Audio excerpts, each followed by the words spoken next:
Paranormal, phénomènes étranges, histoires fantastiques, les clés du mystère sur Sud Radio. Notre rendez-vous avec Yves Lignon, comme chaque fin de semaine, le dimanche, à partir de 11h pour les clés du mystère. Bonjour Yves. Bonjour Frédéric.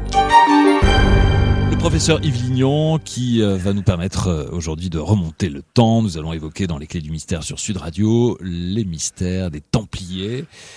C'est bien de faire de temps en temps des émissions presque historiques. Et là, nous sommes au XIVe siècle. Oui, et puis au tout début du XIVe siècle. Et puis, il faut bien évoquer les grands dossiers parce que les témoignages, les récits, les expériences, bon, ça va pour certains dimanches.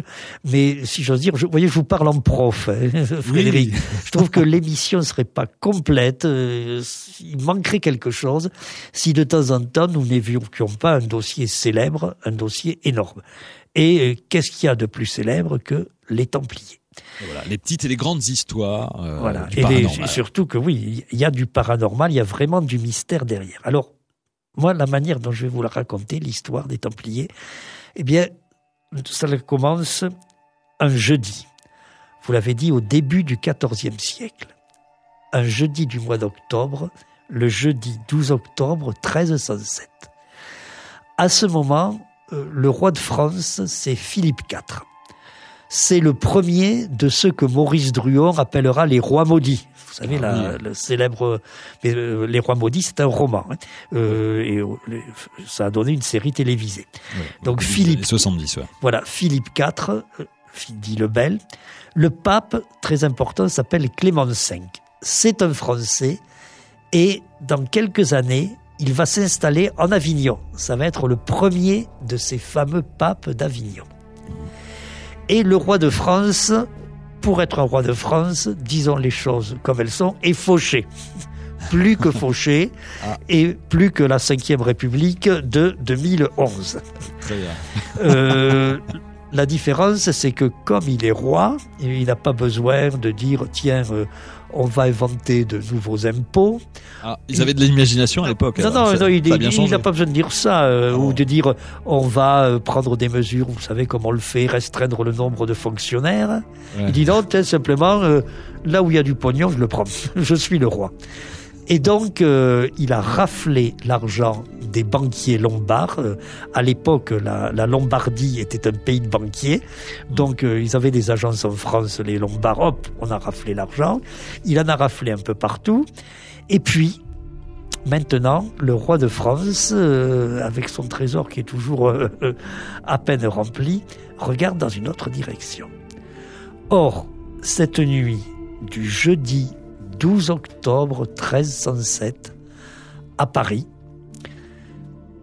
au cœur de Paris, dans un quartier qui à l'heure actuelle se situe entre, on va dire, l'hôtel de ville et la place de la République, pour désigner des points que tout le monde connaît, il y a un immense bâtiment qui tient à la fois de la caserne, de la forteresse et du couvent.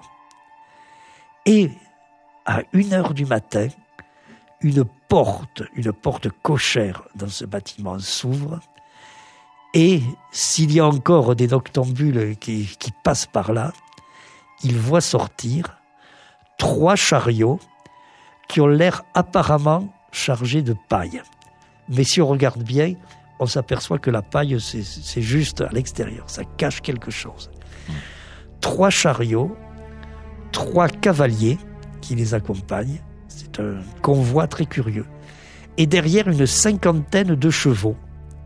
Comme si on se préparait à faire un long trajet et qu'il faille souvent changer les chevaux qui tirent les chariots. Et très curieusement, tout cet attirail, et les chevaux en particulier, ne fait pas de bruit. Parce que tous les sabots ont été enveloppés de toile. Et donc, ce convoi mystérieux s'éloigne. Nous dirions aujourd'hui qu'il prend la direction peut-être de la porte Maillot, qu'il part vers l'ouest. L'ouest de Paris. Il s'éloigne, il disparaît dans la nuit. Le lendemain matin, se déroule en France une opération policière extraordinaire pour l'époque. Même quelque chose qui serait peut-être difficile à mettre au point aujourd'hui avec toute la technologie. Imaginez que cela se passe à une époque où l'imprimerie n'est pas encore inventée. Ce qui veut dire que quand on veut envoyer des circulaires, qu'on veut envoyer des ordres, eh ben, il faut les recopier à la main, les faire circuler dans toute la France. Et si on veut déclencher une rafle sur toute la France à la même heure, vous imaginez le boulot. Ça prend du temps. Eh bien, un ministre de Philippe IV, qui s'appelait Guillaume de Nogaret, a sans doute réussi à monter cette opération, parce que le vendredi 13 octobre au matin, dans toute la France, les troupes du roi, du nord au midi et de l'est à l'ouest, et y compris à Paris, là où est parti ce mystérieux convoi, eh bien, les troupes du roi arrêtent les Templiers et les mettent tous en prison. Imaginez un peu aujourd'hui, pour faire une comparaison, je veux dire une organisation caritative. Vous voyez, les Restos du Cœur sur toute la France, que nous respectons évidemment. Ben, imaginez qu'un espèce de ministre fou décide on arrête en même temps tous les bénévoles des Restos du Cœur. C'est dingue, y compris les enfoirés, l'énorme opération policière. Donc je prends les Restos du Cœur pour avoir une comparaison. Bien donc sûr, il y a le maillage. Voilà, des Restos il y a du Cœur, une énorme rafle qui se produit. Tous les Templiers sont en prison. Mais qui sont les Templiers ? Qu'est-ce qu'on va leur reprocher ? Et pourquoi le roi de France a-t-il organisé cette rafle ? Mais cela, j'essaierai de vous le dire tout à l'heure. Bah oui, c'était des sans-papiers, les Templiers, non, pas vraiment. Non, certainement pas, au contraire. Trop fort, ce ministre de l'Intérieur. On pourrait l'embaucher peut-être. Yves Lignon, merci, à tout de suite pour la suite de cette histoire sur Sud Radio. Avec vous, Yves Lignon, aujourd'hui nous racontons l'histoire du mystère des Templiers dans les Clés du Mystère sur Sud Radio. Nous sommes donc au début du XIVe siècle, dans la nuit du 12 au 13 octobre 1307. Nous sommes en plein cœur de Paris, quand d'une porte cochère surgissent des chariots transportant, j'allais dire quelque chose de très mystérieux, et le convoi s'enfuit vers l'ouest de Paris. Il s'agit, quelques heures plus tard, de l'arrestation en France, un petit peu partout dans toutes les régions, des fameux Templiers. Mais pourquoi les a-t-on arrêtés alors, Yves ? Voilà, pourquoi les a-t-on arrêtés ? Sous quel prétexte ? Que cherchait-on ? Et d'abord, qui sont les Templiers ? Nous le dirons un peu plus en détail tout à l'heure. On racontera comment l'ordre du Temple a été fondé. Mais ce sont des moines soldats. Ils sont à la fois moines et à la fois soldats. Et donc, en tant que moines, ils ont une règle à observer. En tant que soldats, ils interviennent pour le compte de l'Église. Pour garder une comparaison contemporaine, ce sont un peu des casques bleus. Vous voyez, quand l'Église a besoin d'envoyer une troupe quelque part, eh bien, on peut le demander aux Templiers. Et en tant que moines, ils sont extrêmement pauvres, mais l'ordre, l'institution elle-même est extrêmement riche. Donc, chaque Templier ne possède rien, tout juste son cheval, et encore quelquefois ont-ils un cheval pour deux. Mais par contre, l'ordre des Templiers est très très riche. C'est la SARL qui prend tout. Voilà. C'est un peu comme les entreprises du CAC 40. Voilà, donc vous comprenez un peu pourquoi le roi de France avait l'œil sur les Templiers. Puisqu'il avait besoin de sous. Il avait besoin de sous, et en plus il leur devait de l'argent d'ailleurs, puisque les Templiers faisaient les banquiers, donc il était à découvert dans son compte chez les Templiers. Alors déjà, faire une rafle, ça met à jour les comptes personnels, mais surtout il voulait s'emparer des coffres. Donc dans toute la France, les troupes du roi de France envahissent les couvents, les forteresses de l'ordre du Temple. Tout le monde est en prison. Évidemment, on a des ordres précis, on se précipite, et partout, on trouve les caisses vides. De ce point de vue, le roi de France a fait chou blanc. Alors, effectivement, est-ce que le trésor des Templiers est parti avec ce mystérieux convoi la veille au soir ? Mais si les Templiers ont pu vouloir mettre leur or à l'abri, c'est qu'ils savaient qu'on allait les arrêter tous. Oui, donc ils étaient peut-être infiltrés. Oui, c'est qu'ils étaient infiltrés. Mais s'ils savaient qu'on allait les arrêter tous, Pourquoi n'ont-ils pas résisté ? Je vous l'ai dit tout à l'heure, c'était des moines soldats et d'excellents soldats. Au point de vue administratif, pour se faire comprendre en réutilisant une fois de plus notre vocabulaire d'aujourd'hui, au point de vue administratif, ils ne dépendaient que du pape et pas du roi de France. Donc ils étaient parfaitement, avec le droit, avec les lois de l'époque, en situation de pouvoir résister. Ils pouvaient résister, dire « je regrette, on ne se laisse pas arrêter, puis si vous voulez nous prendre, attention, ça va être chaud », parce qu'ils n'avaient aucun compte à rendre au roi de France. Le roi de France pouvait faire arrêter ses sujets, parce que ses sujets dépendaient de lui. Mais les Templiers ne dépendaient pas du roi de France. Toujours est-il qu'on les retrouve tous en prison. Et moi, personnellement, je trouve que le mystère des Templiers commence déjà avec cette arrestation. Avec ces gens qui sont des guerriers professionnels qui ne se défendent pas. Peut-être que sous l'influence du pape, on ne souhaitait pas entrer en guerre avec oui, c'est ça. le roi de France. Le rôle du pape dans cette affaire a été extrêmement trouble, parce que une fois que les Templiers vont être arrêtés, il va bien falloir trouver un prétexte pour les juger. Et comme ils ne dépendent que du pape, si l'on doit faire le procès des Templiers, il faudra que le pape soit d'accord. C'est tout à fait logique.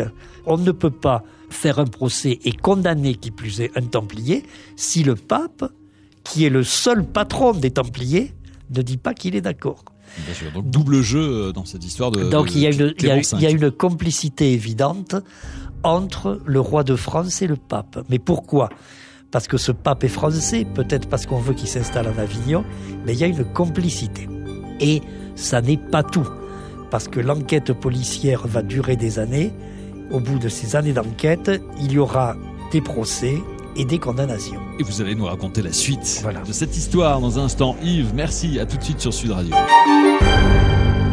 Frédéric Jarreau, Yves Lignon pour les clés du mystère aujourd'hui, où on s'intéresse au trésor des Templiers et notamment aux Templiers eux-mêmes. Avec vous, Yves, tout à l'heure, on racontait que à la demande du roi de France, une sorte de rafle auprès des Templiers avait été opérée. Nous sommes là au début du XIVe siècle, en 1307, et le roi de France, pensant, en arrêtant les Templiers, mettre la main sur leur magot, et hélas, pour lui, en tout cas, il a fait chou blanc, puisque entre-temps, le magot avait disparu. Et donc, il y a le procès des Templiers qui commence. À quelle période précisément commence le procès ? De suite, dès l'hiver 1307-1308.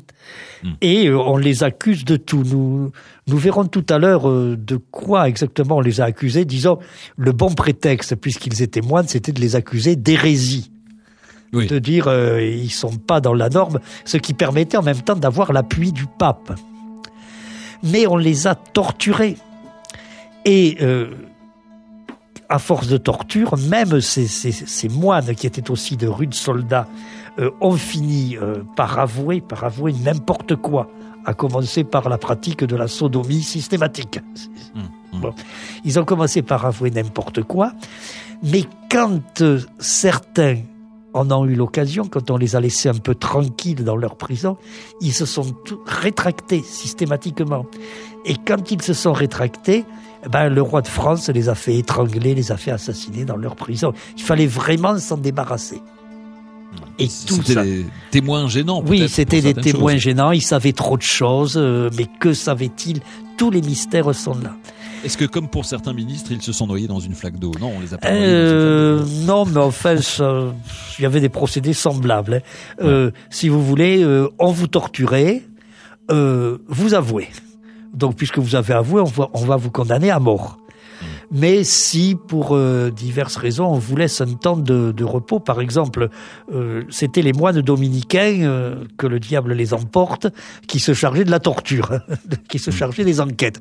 Donc, un enquêteur est malade, etc. On suspend les interrogatoires pendant quelque temps. Donc, comme on cesse de vous arracher les bras et de pour vous prendre les ongles à la pince qui n'est pas à épiler, vous revenez sur vos aveux. Puis curieusement, vous mourrez sinon dans une flaque d'eau, mais on vous retrouve étranglé ou poignardé alors que personne n'est rentré dans votre cellule. Ouais. Très étrange tout ça. Bon. Alors tout ça, ça a fini par l'exécution du grand maître.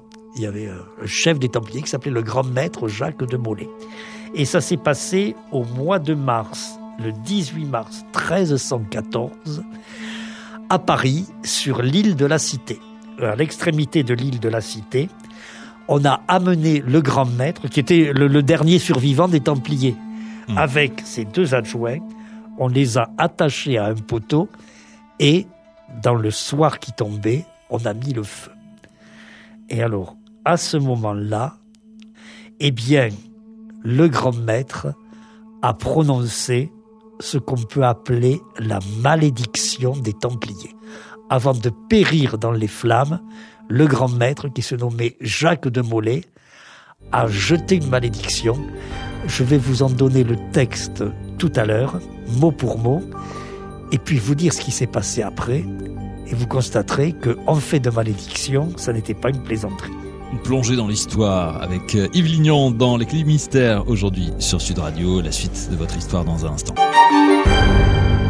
Avec vous, Yves Lignon, sur Sud Radio, nous sommes en plein cœur de l'histoire des Templiers. On en était resté au moment où, hélas, Jacques de Molay se retrouve brûlé vif et au moment où il prononce une certaine malédiction. C'est vraiment le mot, malédiction. Ah oui. Parce que donc, 18 mars 1314, il y a 7 ans que les Templiers ont été arrêtés. Il y a 7 ans que leur trésor a mystérieusement disparu. Et c'est la fin. C'est l'exécution de Jacques de Molay, attaché à un poteau sur l'île de la Cité. On a attendu le soir, on lui a expédié, si j'ose dire, le procès en appel dans la journée.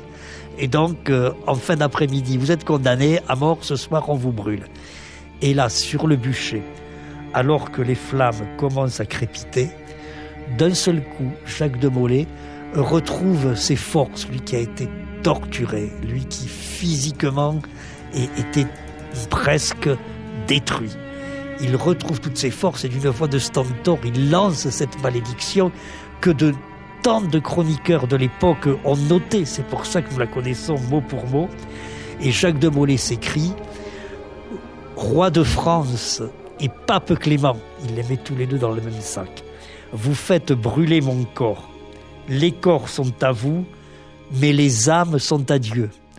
Et vous, le pape, et vous, le roi, je vous cite à paraître au tribunal de Dieu avant 1 an pour recevoir votre juste châtiment. » Et puis, Jacques de Molay meurt dans les flammes.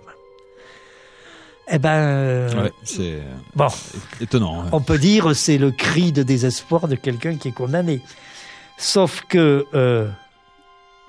18 mars, à peine un mois après, le 20 avril 1314, le pape Clément meurt, il s'étouffe en mangeant. Bon, on sait que ça peut arriver. Ouais, mais enfin, juste après, le roi de France, Philippe, meurt des suites d'une chute de cheval en forêt. C'est fou, ça. Oui, sauf que l'enquête, même à l'époque, montrera que la selle n'était peut-être pas très bien attachée, pas très bien bouclée, et que cette erreur de bouclage n'avait pas l'air accidentelle. Surtout pour un chevalier, c'est la moindre des choses que de vérifier. Oui. Donc, c'est vraiment une étrange chute de cheval. Et ensuite, ces 3 fils, là je renvoie à Maurice Druon, parce que la malédiction, Jacques de Molay, dans un dernier souffle, avait dit « Je vous maudis, tout maudit, tous maudits et vos descendants ». C'est que les 3 fils de Philippe le Bel vont avoir des vies et des règnes catastrophiques. Bon, ça, je ne vous le raconterai pas, c'est justement le sujet des rois maudits. Ouais. Mais vraiment, la malédiction fait effet. Comme si Jacques de Molay avait eu un pouvoir mystérieux, comme s'il avait eu comme ça la possibilité, non pas de se venger, mais de faire descendre la vengeance divine. C'est, dans l'histoire, bien de nombreuses personnes qui, au moment d'être condamnées, ont lancé des malédictions. Ouais, mais ça n'a pas toujours fonctionné. On va dire que ça n'a pas fonctionné de manière satisfaisante. Tandis que là, les deux coupables, de toute évidence, c'était le roi et le pape. Et en moins d'un an, ils sont tous les deux morts et enterrés, et surtout morts dans des circonstances étranges. Alors, vous pensez bien, Frédéric, que ceci n'a pas peu contribué à accroître le mystère autour des Templiers. C'est sûr, les Templiers qui sont eux-mêmes très mystérieux d'ailleurs. Bien sûr, justement, mais d'où venaient-ils? Qui étaient-ils ces Templiers? C'est ce que je vais vous raconter maintenant, et nous en arriverons peut-être à mieux cerner leur mystère. On va vous écouter dans un instant sur Sud Radio. Plus que jamais, l'émission porte bien son nom, les clés du mystère sur Sud Radio, chaque dimanche en fin de matinée, les clés du paranormal. Et nous sommes en plein mystère avec vous, Yves Lignon, le mystère des Templiers. On a raconté la malédiction de Jacques de Molay, qui, suite à cela, a vu la disparition un peu brutale à la fois du roi Philippe IV, Philippe le Bel, et puis donc le pape Clément V. Mais qui étaient donc ces Templiers? Oui, des disparitions un peu trop brutales. Et moi, j'y insiste. Cette malédiction, ça me frappe beaucoup. Bon, les Templiers, donc, c'était des moines soldats. C'est-à-dire qu'ils étaient moines, ils avaient une règle, ils prononçaient des vœux comme le font des moines, mais en plus, ils exerçaient une activité militaire. Alors, cet ordre a été fondé en 1118. C'était 1118, c'était l'année des croisades, l'année où les Francs, comme disaient les musulmans, occupaient la Palestine. Il y avait un royaume franc à Jérusalem. Et donc, ce royaume franc organisait des pèlerinages. Les gens venaient de toute l'Europe et les routes n'étaient pas sûres. Et voilà qu'un jour, un chevalier va voir le roi de Jérusalem, qui se nommait Baudouin à l'époque, et lui dit « Écoutez, avec mes petits camarades, nous allons nous faire moines et nous serons des moines soldats, c'est-à-dire que nous patrouillerons sur toutes les routes pour assurer la sécurité des pèlerins. » Parce que les routes étaient dangereuses, il y avait des bandits partout. Alors déjà, ça ne vous paraît pas extrêmement bizarre, Frédéric ? C'est assez étrange, hein, ça, franchement. Oui, vous ne me dites pas pourquoi. Ils sont en tout 9. Ouais. Celui qui va voir le roi et 8 copains. Et à eux seuls, ils déclarent qu'ils vont assurer la sécurité de tous les pèlerins qui viennent d'Europe à Jérusalem, à 8. Ils sont trop forts. Oui, donc même si les pèlerins qui viennent par milliers, ils vont pouvoir venir tranquilles. Grâce à nous, il ne va plus y avoir un brigand, plus de bandits de grand chemin. Ça vous paraît pas bizarre? Alors, même s'ils ont des amis, s'ils ont ce qu'on appelait des valets d'armes, des auxiliaires, ça fait un peu... Moi, ça me paraît bizarre. Ça fait prétexte. D'autant plus que pendant 10 ans, ces moines soldats, ils n'ont pas de statut. Et qu'est-ce qu'ils font? Au lieu de courir les routes, ils sont enfermés à Jérusalem dans une partie du temple de Salomon. Et c'est seulement 10 ans plus tard que le pape leur donnera leur statut, donc ils commenceront à recruter et qu'ils rempliront véritablement la mission que, soi-disant, ils se sont donnés, assurer la sécurité des pèlerins. Mais pendant ces 10 années, qu'est-ce qu'ils ont donc fait? Installés dans cette partie abandonnée du temple de Salomon. Or, avez-vous entendu parler de l'Arche d'Alliance, Frédéric? C'est un vieux souvenir, pour être très honnête. Alors, vous savez que Moïse, d'après la Bible, aurait reçu les 10 commandements sur le mont Sinaï, de la part de Dieu. Dieu lui aurait donné les grandes règles de la chrétienté, finalement, sur des tables de pierre. Et ces tables de pierre auraient été conservées, enfermées dans un coffre qui s'appelle l'Arche d'Alliance. Or, autour de ce coffre, on a raconté beaucoup de choses et beaucoup de choses intrigantes. On a dit que celui qui le touchait était foudroyé. Et donc, l'Arche d'Alliance, c'est déjà un autre mystère. Certains auteurs ont pensé que c'était peut-être une espèce de centrale énergétique radioactive, mais qui aurait été inventée pendant l'Antiquité. Toujours est-il que l'Arche d'Alliance, ce coffre, cet objet mystérieux, s'il était enseveli quelque part, c'était dans le temple de Salomon. et en particulier dans l'aile, dans le coin où s'installent ces personnages qui disent « Nous voulons être des moines soldats, assurer la sécurité des pèlerins ». Et qui restent là pendant 10 ans. Qu'est-ce que vous feriez pendant 10 ans? Des fouilles. Bah oui, forcément. Eh ben oui, mais alors, qu'ont-ils trouvé? L'ordre n'est véritablement de ces mises en route, là, la machinerie, on va patrouiller pour protéger les gens, que 10 ans après sa fondation. Et pendant 10 ans, on a occupé un coin du temple. C'est vraiment très très drôle. Enfin bon, il faut bien finir l'histoire. Et donc, finalement, l'ordre se constitue. Et là, ce sont des patrouilles sur les routes. C'est la participation au grand combat des croisés. Là, il n'y a pas de problème, il n'y a pas d'ambiguïté. Puis finalement, les musulmans reprennent le dessus. Les croisés, les francs, sont obligés d'évacuer la Palestine. Ils s'installent en Europe. Et là, les banquiers, les templiers, qui n'ont plus rien à faire, finalement, parce que puisqu'il n'y a plus de francs en Palestine, il n'y a plus de pèlerinage. C'est sûr. Ils se reconvertissent en banquiers et ils deviennent extrêmement riches. Ils ont inventé des procédés très modernes, du genre le virement, vous voyez, ou le chèque. C'est eux qui l'ont inventé. Ah ouais. Et donc, ils deviennent très riches et Philippe le Bel les fait arrêter. Mais Philippe le Bel les fait arrêter, c'est bien joli tout ça. Donc, il a trouvé les coffres vides, mais on a porté des accusations contre les Templiers. Pour les brûler, pour les juger, il fallait bien avoir un prétexte. Donc c'était l'hérésie, c'est ce que vous disiez voilà, tout à l'heure. Bon, officiellement, c'était l'hérésie. Et c'est là que nous allons être au cœur, vraiment, du mystère templier. De quoi était-il accusé? La réponse avec vous et grâce à vous, dans quelques instants à peine, sur Sud Radio. Nous sommes avec Yves Lignon aujourd'hui pour évoquer le mystère des Templiers. On a, grâce à vous, Yves, bien compris sur Sud Radio qui sont les Templiers, qui étaient les Templiers. On a bien compris la malédiction de Jacques de Molay qu'il avait prononcée, qui s'est suivie manifestement de quelques effets. Alors, de quoi était-il accusé? Qu'est-ce qu'on reprochait finalement aux Templiers? Alors, évidemment, on les a accusés d'hérésie. On a dit, ce ne sont pas de bons catholiques. On les a accusés... terme technique, la simonie. La simonie, c'est le trafic de reliques, c'est se faire un peu trop payer pour une cérémonie religieuse.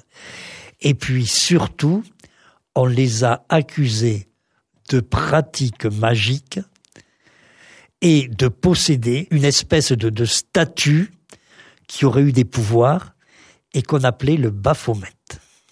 Baphomet. Une statue mystérieuse qui peut-être aurait parlé, qui, encore une fois, aurait été capable de faire certaines choses.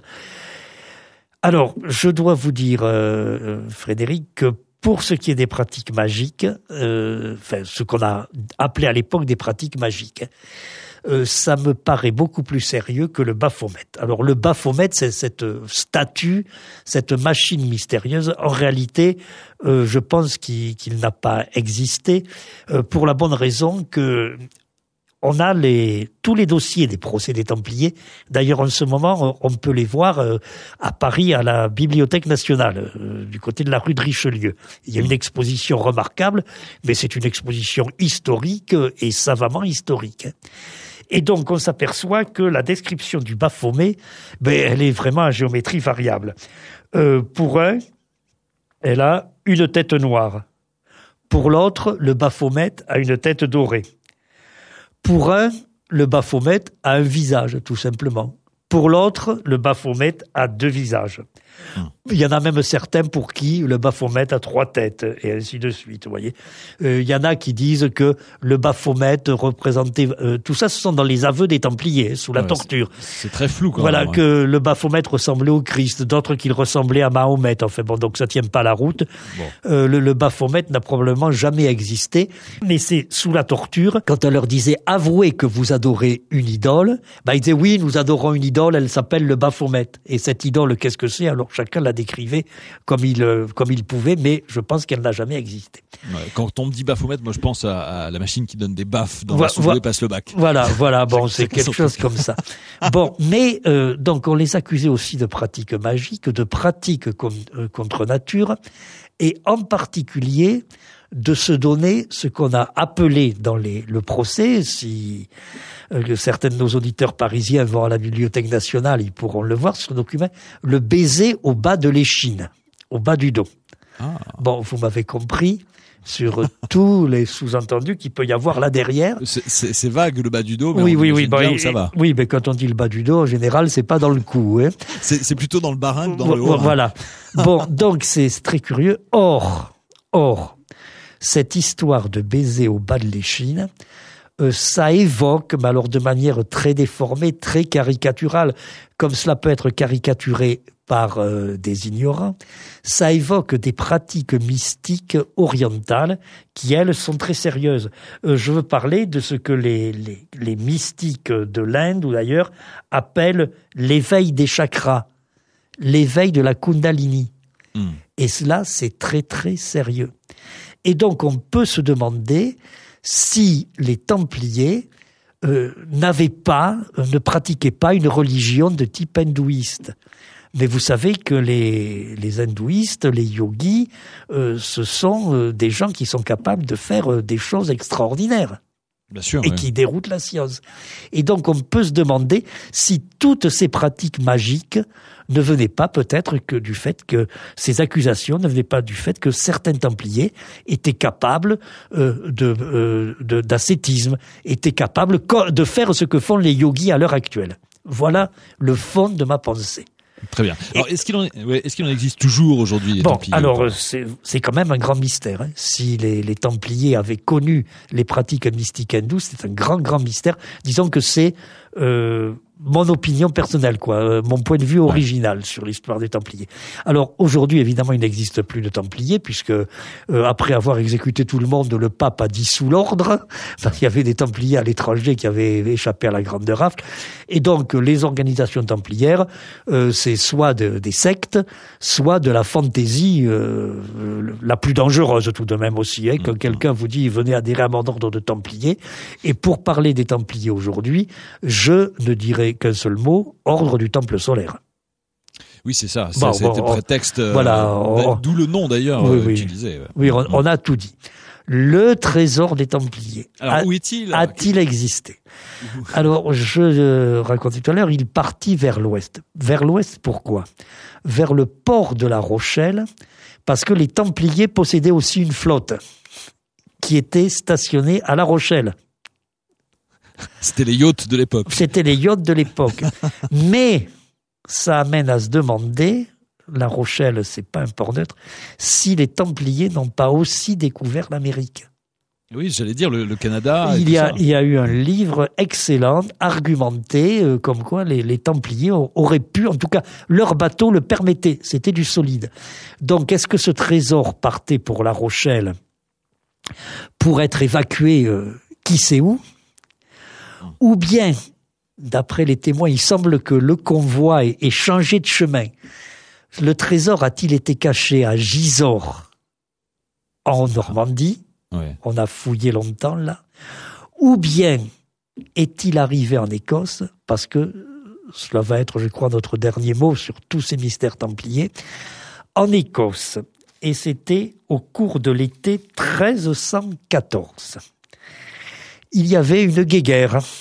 C'était pas le tournoi des 5 nations, mais enfin, le roi d'Écosse, Robert Bruce, et le roi d'Angleterre, Édouard II, étaient en train de se chamailler.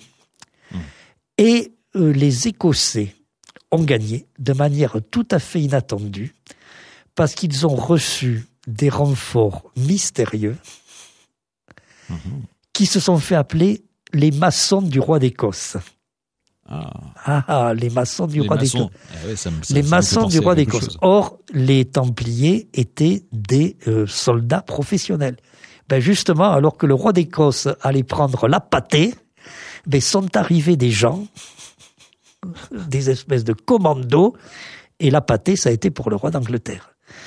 Qui plus est, le roi d'Écosse n'a pas tellement eu de problèmes financiers au cours des années suivantes. Bizarrement, c'est étonnant. Oui, alors tout cela, évidemment, ce sont des coïncidences. Il ne faut pas trop rêver autour des Templiers, mais il ne faut pas non plus refuser de voir tous les mystères qui sont autour de cet ordre monastique et militaire depuis sa disparition, sa curieuse arrestation, les aveux, la malédiction de Jacques de Molay. Ça fait quand même beaucoup de choses. Et disons, ça fait des mystères qui sont probablement, pour une bonne partie, des réalités qui nous font aussi rêver. Et effectivement, les francs-maçons aussi, puisqu'on parlait des maçons d'Écosse, ont peut-être aussi un lien. Oui, ce renfort quand ces gens... qu'on ait parlé français à l'époque, c'était pas étonnant qu'on ait parlé français en Écosse. Mais quand on a vu comme ça ces commandos qui brusquement dans la bataille arrivaient au secours du roi d'Écosse, on dit mais qui êtes-vous? D'où sortez-vous? Et ils ont répondu, nous sommes des maçons. Nous sommes des maçons dans une bataille. Pourquoi se présenter comme maçon? Surtout quand on débarque dans la bataille en super pro et que, grâce à votre intervention, c'est la victoire. Et qui êtes-vous? Des maçons. C'est vraiment bizarre. Tous ces mystères racontés avec brio comme chaque dimanche sur Sud Radio par vous, Yves Lignon. Merci beaucoup. Vous qui avez peut-être pris en cours de route cette histoire, vous la retrouvez sur sudradio.fr comme d'autres histoires, toutes les émissions de ces dernières semaines. Et puis sur Facebook, vous nous laissez vos témoignages sur Facebook bien sûr. Yves Lignon, merci. Rendez-vous dimanche prochain. À dimanche, Frédéric.